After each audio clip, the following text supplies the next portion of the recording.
I think it's the artist because basically the winner of the Directors Guild Award, which is Michael has won this year, who's the director of the artist, is 70% of the time one who's going to get Best Director of the Academy Awards. The other 70% of the time, that person wins that film that person directed is Best Picture.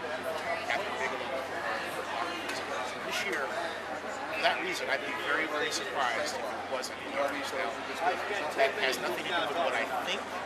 I think it should be The Help or Midnight in Paris. But that's it. But statistically, look at the precursors, it says the artist. What about all the other categories? You know, your best actors, best actresses, all the big names. Do you think there'll be any upsets this year? I think the one upset I can see, I think we had a precursor in the BAFTAs when Meryl Streep won for Best Actress over the expected Viola Davis from The Help. I think that could happen. And my theory is that Meryl Streep hasn't received an Oscar in 27 years. And there may be some older members who feel that she did an excellent job, and she did, in portraying Margaret Thatcher. Now, it was logical that Meryl Streep gets the award at the BAFTAs because Margaret Thatcher's Prime Minister of the UK, right? So she does a great job. Give it to her. I expect her. That's the one upset I can see. The others, I expect. You just tuck it in. Yeah, you can do that.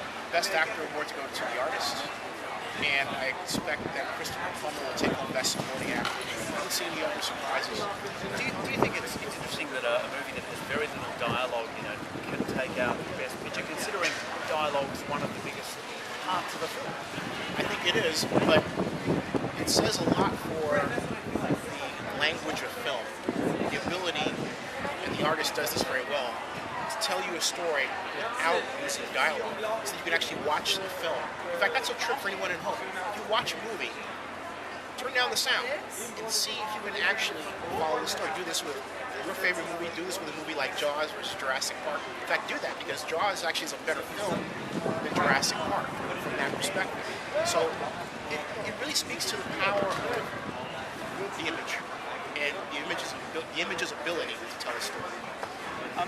Going back to the Best Picture, I think the artist will win. Run me through why you think the artist will win. Just in simple terms. In simple terms, it has to do with, when I look at who will win, I look at what I think the Academy is going to pick. Now, the question is, why did they pick the artist? Because there is a drive. Well, first of all, Miramax and Harvey Weinstein do an excellent job marketing. They focus on it, they spend millions of dollars on it, they are masters at it, and any film they touch, The King's Speech, why do they get Best Picture? Why are they nominated year after year after year? Because Harvey Weinstein knows how to work members of the Academy to get that choice. That's really why it happens.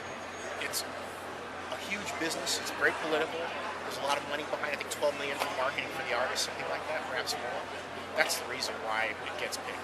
Now, note, I said nothing about what I think about the film. It is a great film. I didn't say that the film was more deserving than other films, but it has a better, in terms of Harvey Weinstein's company, infrastructure for marketing it to get that Oscar win. These are films that, absent their Oscar anointment, if you will, no one would see much of it. Let's face it, they wouldn't be box office hits, and it's rare that we have an Oscar winner that's a true box office hit. Look at The Hurt Locker. The Hurt Locker failed at the box office, but after its Oscar anointment as Best Picture, it did much better. It broke even. It didn't break even before, but now it has. It took a long time. We've seen this year there are take a break.